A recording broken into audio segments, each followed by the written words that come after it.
Soy Pocho Salcedo. Saludos a nuestros televidentes, estaciones de TV en América Latina y a quienes nos sintonizan a través de canales y sistemas de cable de costa a costa a lo largo de los Estados Unidos continental y en Hawái. Aquí, en Nueva York, estamos listos para decodificar junto a ustedes las historias que dan forma a nuestro mundo. Estas no son solo las noticias, este es el ADN de las noticias.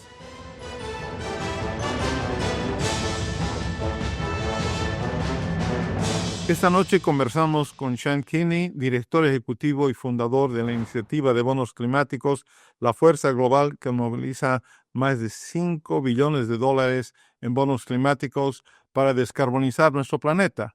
Ante la inacción de los mercados, la CBI colabora con gobiernos, bancos centrales e inversores de más de 20 países, convirtiendo ideas especializadas en soluciones climáticas convencionales, desde la certificación de bonos para combatir el lavado de imagen ecológica hasta el impulso de políticas en China, Brasil y otros países. La CBI alinea las finanzas con el objetivo urgente del Acuerdo de París de reducir las emisiones en un 50% para el 2030 y cumplir con el objetivo del Grupo Intergubernamental de Expertos sobre el Cambio Climático de las Naciones Unidas. Esta lucha contra el cambio climático es una lucha que no se la puede perder. Manténgase al tanto. Sean Kinney, bienvenido al ADN de las noticias. Hola, gracias por invitarme. Sean Kinney es el director ejecutivo de Climate Bonds Initiative, una ONG internacional que trabaja para movilizar capital global para la acción climática. Supervisa programas de desarrollo de bonos verdes en 6 continentes, el desarrollo de taxonomías verdes por parte de gobiernos que abarcan desde la Comisión Europea hasta Tailandia y Colombia. Sean también es profesor en ejercicio en la Universidad SOAS de Londres y asesor experto de gobiernos de todo el mundo. En 2024, se unió al Grupo Asesor Internacional de Expertos GF60 para la investigación de políticas del Centro de Finanzas Verdes de Shanghái. Y bueno, para ser sinceros, mi incursión en el mundo de los proyectos de calidad del aire, el agua y el suelo me llevó directamente a las puertas de la iniciativa de bonos climáticos, una revelación que conecta las finanzas con la urgente lucha por la salud de nuestro planeta. Así que estamos muy contentos de tenerlo aquí. Bueno, permítame también comenzar preguntándole si podría darnos una visión general de qué son los bonos climáticos y por qué son tan cruciales para abordar nuestra crisis de clima. Bueno, mire, en cierto modo es muy sencillo. Los bonos climáticos son simplemente deuda. Pero existe un problema de deuda específico para grandes inversores, los fondos de pensiones y los fondos de seguros para todo el mundo. Les preocupa el riesgo a largo plazo del cambio climático. Ven los impactos que ya afectan a sus carteras. Pero todos tienen modelos de inversión relativamente a corto plazo. Lo que hemos estado haciendo es llamar su atención sobre inversiones que cumplen ambas funciones. Inversiones que siguen funcionando como una inversión convencional, que encajan en una cartera actual, pero que como ventaja adicional, una ventaja muy importante, se destinan a abordar riesgos a largo plazo, reducir el riesgo del cambio climático, o al menos formar parte de la solución. Un bono climático, también denominado bono verde, es simplemente una forma de etiquetar estos activos para que los inversores los encuentren fácilmente. Imagina ir a un supermercado, ir a buscar arroz con azafrán. Necesitas una etiqueta que indique que es arroz azafrán, porque si no, no lo encontrarás. Eso es todo lo que estamos haciendo aquí. Pero tenemos muchísimos inversores y compradores que quieren hacer algo. Y solo quiero darles una estadística. Cuando empezamos, había 2.000 millones de ellos en todo el mundo, hace 15 años atrás. Ahora hay 5.5 billones de estos en todo el mundo. Eso equivale a dólares americanos, por cierto. Así que realmente hemos logrado una prueba de concepto. Hemos demostrado que los inversores están interesados. Bueno, muchísimas gracias. Sin duda es una forma de entender gráficamente de qué se trata todo esto. En cierto modo, no todos los bonos son iguales. ¿Puede comenzar explicando la iniciativa de los bonos climáticos y cuál es su misión principal? Bueno, mire, nuestra misión es movilizar capital global para la acción climática. Nos centramos en los grandes inversores institucionales que tienen el mandato legal de mirar a largo plazo. Como sabe, tenemos un mundo arruinado por demasiado cortoplacismo. Hay una explicación de por qué, en cierto modo, no importa. Inversión a corto plazo, incentivos a corto plazo para directores ejecutivos, etcétera, etcétera. Necesitamos equilibrar mejor el corto y el largo plazo. El cambio climático es un problema que se sacrifica a largo plazo, en beneficio del corto plazo. Pues bien, resulta que aquellos inversores que tienen responsabilidad legal de prever 20 o 40 años al jubilarse, Pocho. Estas personas gestionan 130 billones de dólares en inversiones en el planeta. Son dueños de todo. No han estado pensando así. Y eso es lo que intentamos demostrar, que si pueden lograr algo sin sacrificar su metodología ni invertir su dinero, y lo están haciendo. Y ya saben, cuando se emiten estos bonos, ya sean corporativos, de cooperativas o de gobiernos soberanos, se produce una sobredemanda. En otras palabras, hay más inversiones que hacen fila para comprarlos que para bonos emitidos por las mismas organizaciones. Esta es una historia muy, muy simple. Espera, no respondí a tu pregunta, lo siento. Nos dedicamos a hacer crecer esto. Nos centramos en los estándares, los datos, el trabajo de los inversores, el trabajo de los gobiernos, todo lo necesario para intentar cambiar la arquitectura del sistema y facilitar la búsqueda de ese arroz con azafrán. Sean, muchísimas gracias. La iniciativa de bonos climáticos ha sido fundamental, sin duda, en el crecimiento del mercado de bonos verdes o bonos climáticos, desde lo que usted mencionó hace unos años como un concepto de especialidad hasta una fuente de capital general. Actualmente su valor supera los $5,000 millones. ¿Qué estrategias o iniciativas han impulsado esta transformación? Bueno, lo primero, lo más importante, ha sido hablar con inversores sobre los riesgos que enfrentan sus carteras, porque existen riesgos sustanciales. Y hay un grupo de organizaciones en todo el mundo que lo hacen. El primer paso es impulsar la demanda. El segundo aspecto, crucial, ha sido promover lo que al principio fue una idea muy controvertida: las inversiones que deben cumplir ampliamente con los requisitos de rendimiento de riesgos actuales. Y como ventaja adicional, abordar el riesgo a largo plazo. Digo que es controvertido porque cuando empezamos a actuar, el sector climático presionaba mucho para que los inversores aceptaran una tasa de interés más baja para salvar el planeta. Es una buena idea. En principio estoy de acuerdo, pero por desgracia no funciona así. Así que no decimos que se deba adoptar una tasa de interés más baja para salvar el planeta. Decimos que se adopte la misma tasa de interés, pero luego se buscan maneras de sesgar la cartera hacia inversiones ecológicas o centradas en el clima. Es un concepto simple que genera mucha controversia, porque por otro lado los emisores decían, esto requiere más trabajo, deberíamos obtener una mejor tasa. Los inversionistas nos decían que debíamos obtener la adecuada. Tuvimos una lucha durante los primeros años de este mercado y logramos establecer en realidad en el 2013, con la ayuda de la IFC, el Banco de Desarrollo, que deberíamos emitir bonos verdes por un valor de $1,000 millones, y salieron con lo que en el mercado se conoce como precio fijo, el mismo precio que otros bonos con una bonificación. Eran ecológicos, se destinaban a proyectos climáticos y los inversores se desviaban por comprarlos en 1 hora y media, se agotaron 2 veces y media. Y ahora imagina que pones un plato de comida en un mercado y de repente, ¡zas! Sabes que eres un ganador, ¿verdad? Así que todos los bancos del mundo empezaron a copiarlo. Y fue entonces cuando el mercado empezó a despegar. Pero el trabajo para asegurar que se ajustara a la necesidad de los inversores con una función adicional llevó mucho tiempo. Y cuando lo logramos, simplemente despegó. ¿Podría describir los estándares que el sistema de certificación de los bonos climáticos y explicar por qué son vitales para garantizar la credibilidad de los bonos de esa categoría?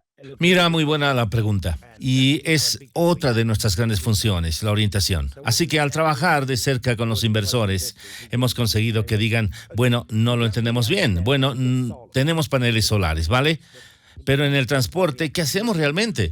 ¿Qué hay de ese viejo argumento de que los coches eléctricos queman muchísimo carbono al fabricarse y que has visto muchísimos memes en Internet? ¿Podrías explicarnos? Llevan 15 años trabajando con diversos grupos de expertos para elaborar normas llamémosle estándares mínimos de rendimiento para cumplir un objetivo climático en diversos sectores, ya sea del transporte, la energía, la agricultura, la ganadería, algo que abordaremos con más detalle en breve. Llamémoslo grado de inversión con estándares mínimos de rendimiento desde la perspectiva del inversor. Todavía hay cosas muy buenas y hay otras bastante buenas. Lo que intentamos decir es que hay cosas que no son buenas y que no contribuyen al cambio climático. Y algunos de estos temas son complejos. Por ejemplo, si le hago algunas renovaciones a un edificio y reduzco sus emisiones un 5%, ¿eso es bueno? Muchos inversores y bancos me han dicho, mira, estoy ayudando. Cuando reunimos a nuestros expertos, fue un miembro de la Agencia Internacional de Energía quien habló de eso en ese momento. Dijeron, dada la gravedad de lo que tenemos que hacer en materia climática, debemos reducir las emisiones rápidamente. Si solo hacemos una pequeña parte, estamos bloqueando la posibilidad de una renovación más profunda durante 20 años. Así que se necesita una mejora mínima. El grupo de expertos dijo, miren, se necesita una mejora de al menos 30% en el rendimiento de las emisiones o la eficiencia energética para ser elegible. De lo contrario, solo se estaba hablando en serio. Y eso se convirtió en el estándar mínimo de desempeño. Y ahora eso ha pasado al siguiente nivel de trabajo que empezamos a realizar. Son los gobiernos de todo el mundo quienes pensaron, qué idea tan genial, ¿verdad? ¿Qué tal si proporcionamos una guía sencilla en el mercado sobre qué se considera ecológico? Fueron los chinos quienes lo hicieron primero. El Banco Popular de China y el Banco Central dijeron, ¿estamos de acuerdo contigo, Zen? Bueno, pongamos en marcha un mercado de bonos verdes en China para promover tratados climáticos. Pero debemos ser muy claros con las provincias y las corporaciones sobre lo que esto significa. De lo contrario, se descontrolarán. Por eso implementaron lo que ahora llamamos taxonomía en finanzas sostenibles. Piénsalo como un catálogo de proyectos verdes. Y luego, un par de años después, la Unión Europea aceptó una recomendación que hicimos en un informe para hacer lo mismo y adoptaron esos criterios de construcción, una mejora mínima del 30%. Como pueden ver, primero existe la idea de reglas simples y los mercados financieros necesitan que las cosas sean simples, así operan. Tienen que poder consultar una terminal Bloomberg, que es el principal dispositivo que usa la gente para ver lo que ocurre en el mercado y preguntarse, ¿es verde? ¿No lo es? ¿Es verde? ¿No es así? Entonces hay unas reglas sencillas, lo hicimos, lo incorporamos la regulación. Se han globalizado ahora, bien hay algunas áreas difíciles. La agricultura es una de ellas. Por eso seguimos trabajando en ello. Estamos trabajando poco a poco en grandes sectores de la economía para desarrollar y promover normas que permitan a las empresas y los gobiernos obtener una porción de este mercado en auge. Muy bueno. Entonces, habla usted de estándares basados en la ciencia. El Absolutamente. 30% o cualquiera sea el porcentaje es importante. ¿Qué es la taxonomía? ¿Cómo funciona la taxonomía de los bonos climáticos? ¿Son diferentes? ¿Qué se considera una inversión verde en general? Se trata, por tanto, de una inversión que contribuye sustancialmente, según el lenguaje utilizado en la taxonomía de la Unión Europea, a la lucha contra el cambio climático. En cada sector, la contribución puede variar. En el caso de la silvicultura, ¿cuál es la contribución natural? Bueno, hay que ser carbono positivo. Hay algunas actividades forestales que no son suficientes, como la tala rasa, por ejemplo, donde se libera mucho carbono del suelo. Pero la tala selectiva funciona, por lo que se obtiene orientación sobre prácticas que se derivan de algunos principios básicos. Hay que ser positivo en carbono, de ahora en adelante. Y cada sector reunimos a otros expertos y explicamos en detalle el proceso. A veces los resultados me sorprenden. Cuando analizábamos las redes de transmisión, es decir, la generación de electricidad, bueno, bastante sencillo, las células solares aún absorben carbono. Al final dijimos, miren, todas las investigaciones indican que la cantidad de carbono que se utiliza en una célula solar a lo largo de su vida útil, incluso considerando los residuos, es insignificante fuera de aquí. No vamos a convertir eso en un problema. Mientras en el caso de las represas hidroeléctricas es un poco más complicado, porque en ellas si se crea un gran embalse e inunda un bosque, se genera mucho más metano, muchísimo metano. Por eso establecimos una norma sobre las emisiones de gases de efecto invernadero de una represa hidroeléctrica. Hay que estar por debajo de cierto nivel para calificar. Por eso es lo que se termina abordando sector por sector. En el sector agrícola ha sido difícil a lo largo de los años. Empezamos con reglas básicas.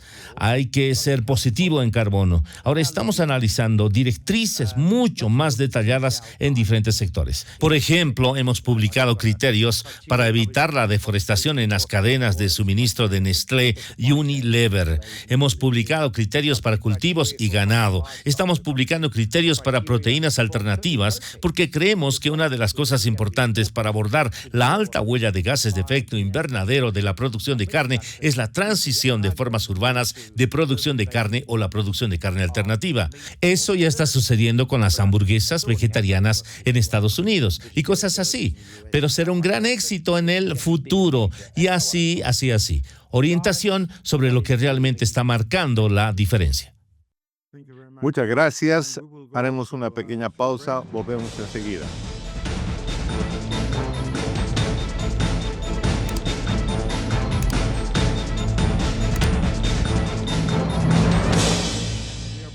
Y volvemos con Sean Kidney. Él es el fundador y director ejecutivo de la iniciativa de bonos climáticos y nos acompaña desde Londres, Inglaterra. Dado que el Grupo Intergubernamental de Expertos sobre el Cambio Climático de las Naciones Unidas y los Acuerdos de París, todo hace parecer que estamos al borde de un grave problema si no abordamos el cambio climático con seriedad. ¿Cómo está trabajando su organización para acelerar la movilización del capital para la acción climática ahora? Bueno, lo primero que haremos es aclarar a los mercados financieros, especialmente a los inversores, que cumplen los requisitos.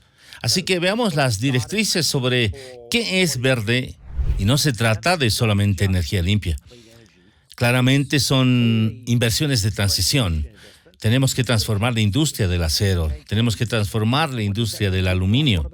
¿Cómo se ve eso? ¿Cuáles son las inversiones adecuadas para lo que normalmente considera sucio o contaminante? Son inversiones azules. ¿Qué hay de las inversiones en el océano? ¿Qué califica? ¿Qué es bueno? ¿Qué es una historia exagerada que no llegará a ningún lado? ¿Cómo es la diferencia? Agricultura, resiliencia. ¿Cómo nos preparamos? Ya hemos llegado a 1.5, se va a poner feo. Tenemos que preparar a nuestras sociedades para que puedan afrontarlo, incluso en la agricultura.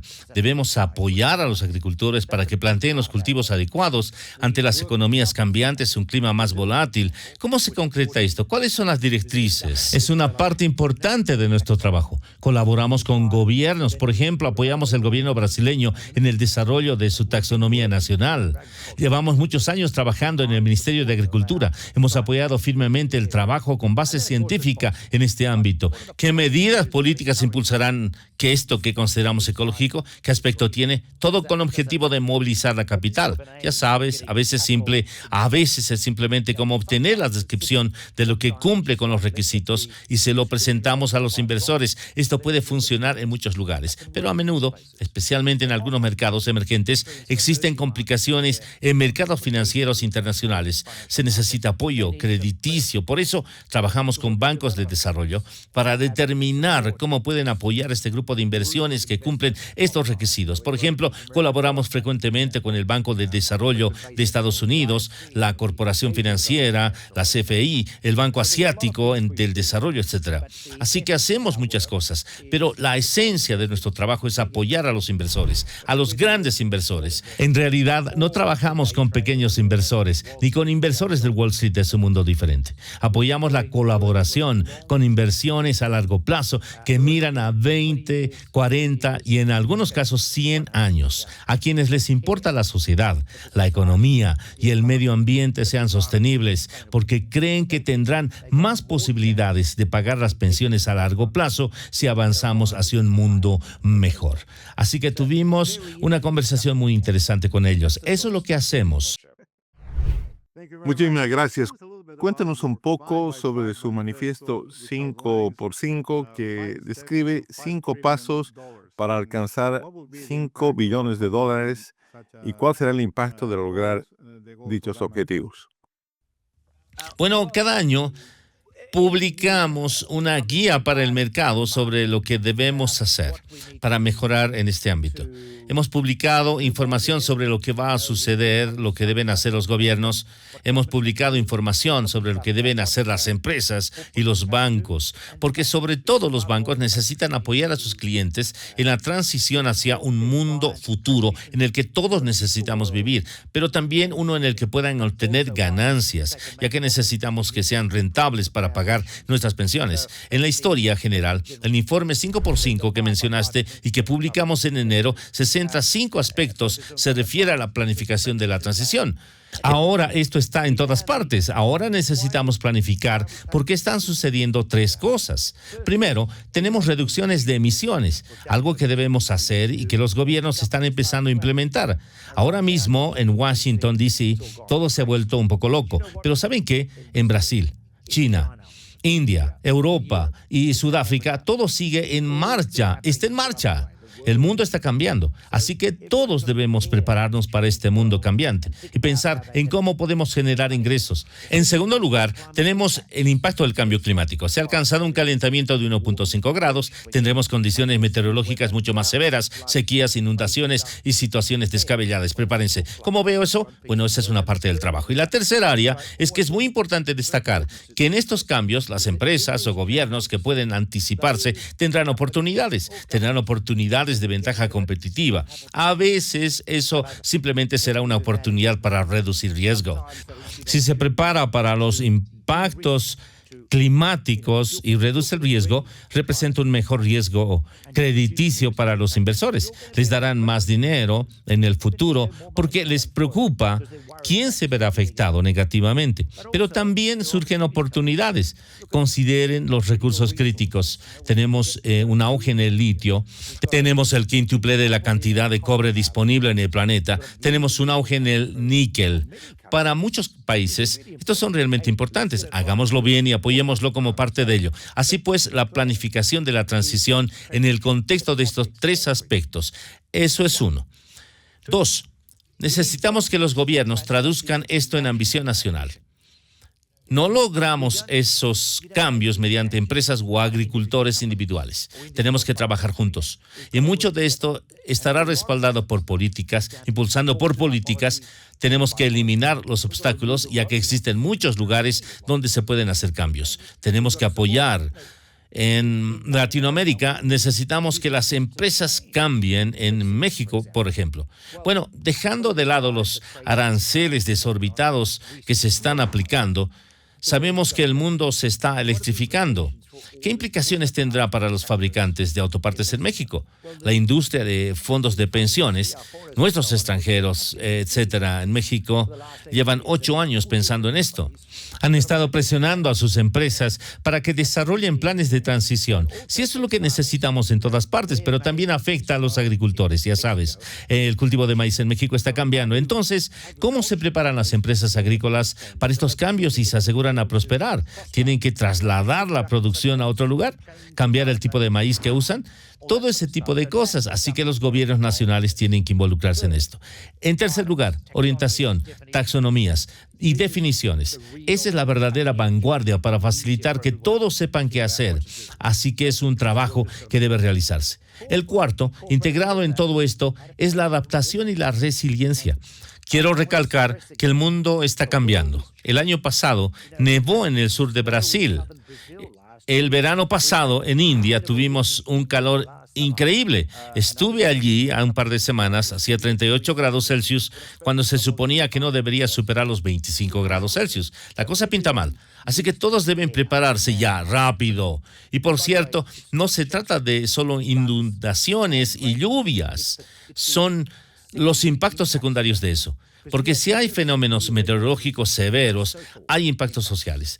La gente sufre, especialmente las mujeres. Hay que prepararse para eso. Hay impactos económicos. Si Shanghái se inunda, eso afectará al resto del mundo porque hay muchos problemas en la cadena de suministro. O si la cosecha de soya en Argentina fracasa un año debido a condiciones climáticas extremas, eso afecta a las cadenas de suministro global. Tenemos que empezar a trabajar en ello para que se prepare. Y por último, Estamos impulsando esta idea, número 5, de que las compañías de seguros deben replantearse la situación. Tienen que intervenir y ayudarnos. Una de las cosas que hemos desarrollado, una de las ideas más geniales de los últimos 200 años, ha sido el seguro. Lo usamos, por ejemplo, si nuestra casa sufre un huracán, contratamos un seguro para poder reconstruirla después. Bueno, necesitamos usar esto en muchos más lugares y democratizarlo. Necesitamos ponerlo a disposición de los pequeños agricultores que podían perderlo todo en un año por culpa de las piedras de la casa. ¿Cómo lo hacemos? Bueno, tengo muchas ideas. Ya entiendes, el principio general, el seguro tiene que estar presente en todas partes para que esto funcione. Bueno, Sean, ¿hay algo que haya omitido en esta discusión que crea que es importante que sepamos o recordemos? El mundo está cambiando. Nosotros hemos hecho este cambio. Así es la vida. No voy a cambiar. No voy a hablar de criminales climáticos. Hay mucha gente escribiendo sobre este tipo de cosas, pero ya sabemos cuál es la historia. No importa, todos somos responsables. Hemos hecho del mundo un lugar mucho más rico y mejor gracias a los combustibles fósiles durante los últimos 200 años. Parece haber descubierto que son un problema y que necesitamos despertar como una especie humana. Creo que existe la posibilidad de que esto nos da una manera muy poderosa e importante, porque este es un problema global. Tenemos que trabajar juntos a nivel global.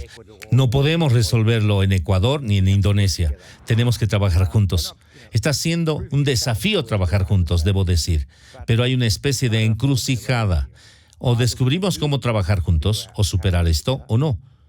Y ese es un futuro que creo que ninguno de nosotros desea. No lo queremos. Y mucho menos lo queremos para nuestros hijos. Así que, por lo tanto, soy optimista. En cierto sentido, solo tenemos una opción. Veo cómo podemos lograrlo. Y es importante tener esperanza porque, después de todo, somos una especie asombrosa. Realmente tenemos capacidades increíbles cuando actuamos juntos. Bueno, en un minuto más o menos nos vamos. ¿Cómo se involucró en esto? ¿Qué le llevó a dedicar los últimos 20 años de su vida a este proyecto? Bueno, esa es una perspectiva completamente nueva, Pocho, pero digamos que tuve algunas experiencias que marcaron mi vida y me hicieron plantearme lo que hacía. En lugar de comprarme un deportivo rojo, decidí involucrarme en el cambio climático y aquí estoy, después de tantos años. Y bueno, tengo familia y bueno, también es algo personal.